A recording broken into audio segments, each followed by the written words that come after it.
Hello guys. Today I'll take you through the steps of what I have been doing for studio and why.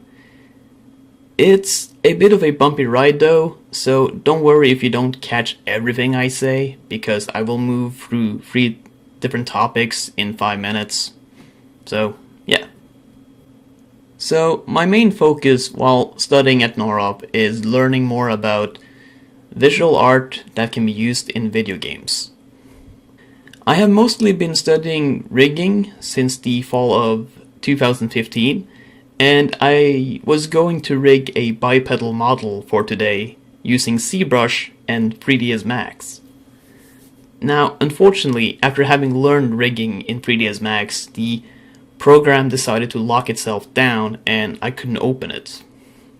I had to spend a lot of time communicating with support before I was able to fix it, and after that was solved, my graphics card died, and I still can't open 3ds Max.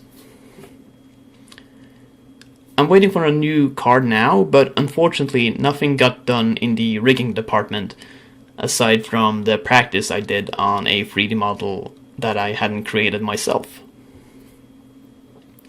I explained the whole situation in depth in my report, but for now let's move on.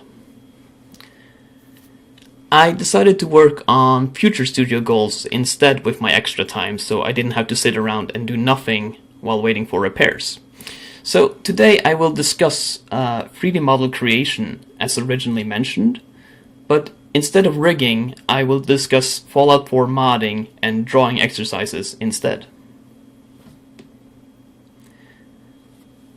I began by looking up existing designs in a book called Masters of Anatomy. I do this because I want to model something I usually don't model. Now, I do my own designs too, but to become better, it's important to challenge oneself. So, for now, I found a character I like, but the problem is he's not in a T-pose. And he also doesn't have clothes. So we fix this by going to Photoshop first, and we line him up, and we trace the artwork, and then we add the correct arms, and then add clothes. For the record, I was inspired to make him into an adult version of Superboy.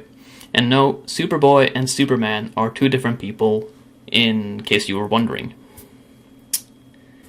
Anyway, we send the artwork to ZBrush, and we line it up to the background, and we jump to set up a skeleton using a tool known as Z-spheres, which is essentially just chaining balls to one another and create a stick person. From here, we turn it into a low poly mesh before we then naturally move the topology around. Keep in mind, we're not adding polygons, we're just moving it around. We then remesh it to optimize the layout while keeping in spirit with the blueprint. And now we're on my favorite part. We need to make this look attractive somehow. It's so beautiful, just look at it. Look at it! No, but seriously, we then have to apply proper color and material, and then we sculpt it, add some polish, add some hair. We create a mouth, we put in some teeth, and we create some lips.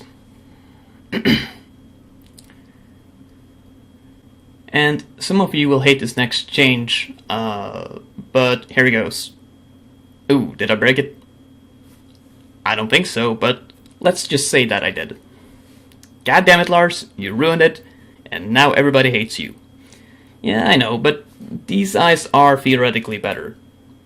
I give him some clothes, and he's done. But now I hear some teachers going, "No way, you need to texture him, you lazy bastard. I taught you better." And to that I say, yes, but there's more modeling that can be done here.